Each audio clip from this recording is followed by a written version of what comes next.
Hello everyone, welcome to my Bold and Beautiful Now channel. If Ivy Forrester thought she could orchestrate heartbreak without consequences, Thursday's episode of The Bold and the Beautiful delivered the first tremor beneath her feet.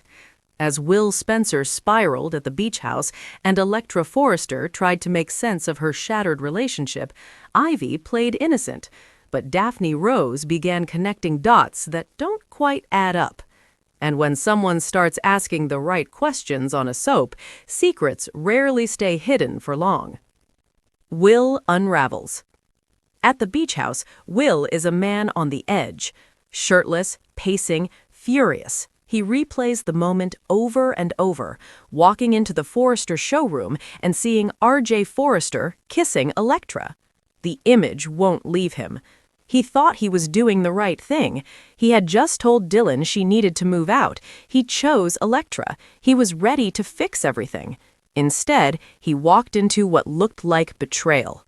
When Dylan reappears to say goodbye and thank him for everything, she assures him she understands he can't jeopardize his relationship. Will's response is cold and cutting. It's too late. The anger isn't just heartbreak, it's humiliation. And then comes the venom. That little rat RJ. Dylan presses him for answers, and Will finally explodes. What was she doing with him? In his mind, there is no misunderstanding. He saw what he saw. Ivy rewrites reality. Meanwhile, in the design office at Forrester Creations, Ivy is reliving her handiwork. She flashes back to stealing Electra's letter, to placing Will's broken necklace on the desk, to carefully crafting the illusion that he read her confession and rejected her. And she actually tells herself, "I'm only protecting you, Electra." Protecting her by breaking her heart. It's the classic soap justification, manipulation disguised as love. But the deeper Ivy digs, the harder the fall will be. Electra tries to make sense of it. In the showroom, RJ meets Electra again. "You wanted to see me?" Electra does her best impression of Ivy's tone, measured, morally superior, telling RJ it was inappropriate for her to lean on him about Will, and it was absolutely inappropriate for him to kiss her. RJ shifts into protector mode instantly. He criticizes Will for not breaking up with her face to face. He frames the broken necklace as proof of cowardice. He suggests Will proved himself to be a Spencer through and through. Electra is devastated, confused, spiraling. She can't reconcile the Will she knows with the Will she believed rejected her. She loves him desperately. She even wonders aloud if she was just insecure. RJ wastes no time reassuring her. She did nothing wrong. He would choose her every time. It's a calculated contrast. But when he reaches for her again, Electra stops him. Will isn't acting like himself, but she still loves him. "I have to believe we will overcome this." For all the manipulations swirling around her, Electra's heart hasn't closed. Not yet. RJ runs to Ivy, and Ivy plays her role. RJ heads straight into the design office to unload on Ivy. He's furious on Electra's behalf. He recounts everything: the letter, the broken necklace, Will leaving her devastated. Ivy listens, feigns shock, perfectly timed gasps. As RJ rants that Will's behavior is disgusting, Ivy nods in full agreement. Her performance is flawless. But here's the problem with overconfidence. When you control too many moving parts, eventually someone notices. Daphne enters the scene. Back in the showroom, Daphne Rose senses something is wrong. She approaches Electra gently, urging her to open up. Electra tells her the heartbreaking version of events. Will doesn't want to be with her anymore. She knows because he left the necklace. Daphne's reaction is immediate and instinctive. That doesn't sound right. In her view, Will Spencer is madly in love with Electra. Electra recounts the Dylan situation, the swimsuit, the dancing, Ivy agreeing it was inappropriate. She explains she wrote Will a letter pouring her heart out and asked him to meet her, but he never showed up. That's the detail that stops Daphne cold. You wrote him a letter? Yes. She left it in the design office. It was gone. The necklace was in its place.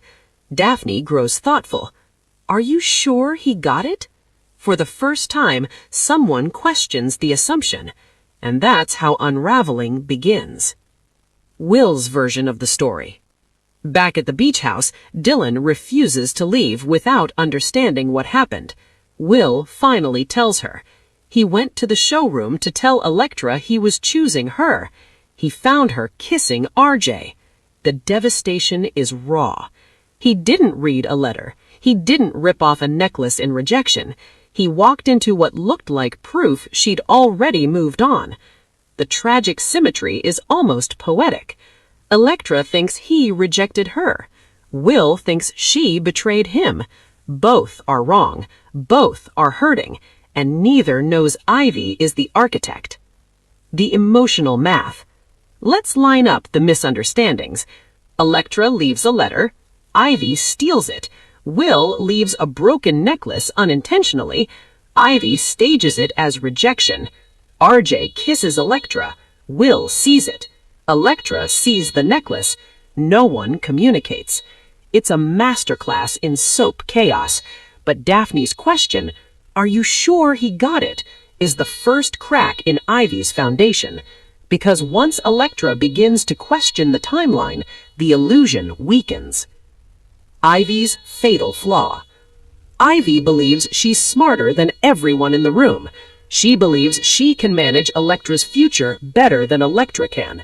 But she underestimated two things: Daphne's intuition and the emotional bond between Will and Electra. Electra may be heartbroken, but she's not ready to let go. Will may be furious, but he was coming to choose her. That kind of love doesn't dissolve quietly. It fights, and when it fights, it asks questions. What happens next? If Daphne pushes further, she may retrace the steps. The letter was left in the design office. Ivy was nearby. Will never referenced the letter. The necklace broke earlier. It's only a matter of time before someone asks, how did that necklace get there? And when they do, Ivy's protection narrative will crumble. Meanwhile, Will is boiling with anger. RJ thinks he's stepped into a hero role. Dylan is exiting the picture, and Electra is clinging to hope. Two wars, one theme. While the younger generation battles heartbreak, the older generation is locked in corporate warfare over Eric Forrester's designs. In both storylines, the core issue is the same: control. Ivy is trying to control Electra's romantic future. Ridge and Bill are trying to control Eric's creative legacy. But control built on manipulation never lasts. The final image. Electra standing in the showroom, tears in her eyes. Daphne quietly calculating. Will alone at the beach house, replaying the kiss. Ivy upstairs, believing she's won. But in soap operas, the villain always celebrates too early. And if Daphne keeps putting two and two together, Ivy may find herself exposed. Stay tuned. The truth is circling.